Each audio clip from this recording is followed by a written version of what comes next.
PGS is a pre-implantation genetic screening. So that test basically tests the embryo for the number of chromosomes present to make sure that's a normal amount. And it's checking for aneuploidy, which is basically too few or too many chromosomes. And an example would be like a trisomy 21, which is Down syndrome. So it's checking like the embryos that they harvest for that chromosome count. And then the ones that have the normal chromosome count, that would be, implanted.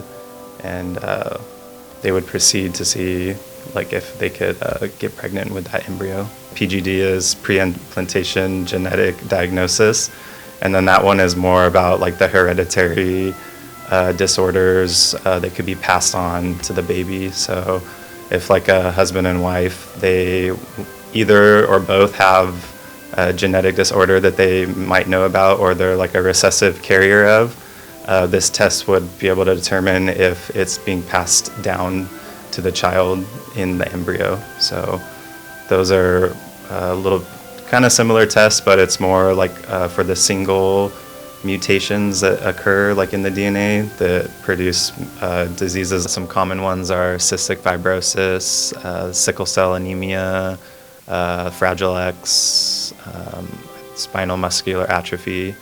And then there's a lot of, depends on our test panel. It could be up to 1,000, 2,000 like single site mutations that we can test for in the embryo. So it could be like, a long list of things that we can discover through the PGD.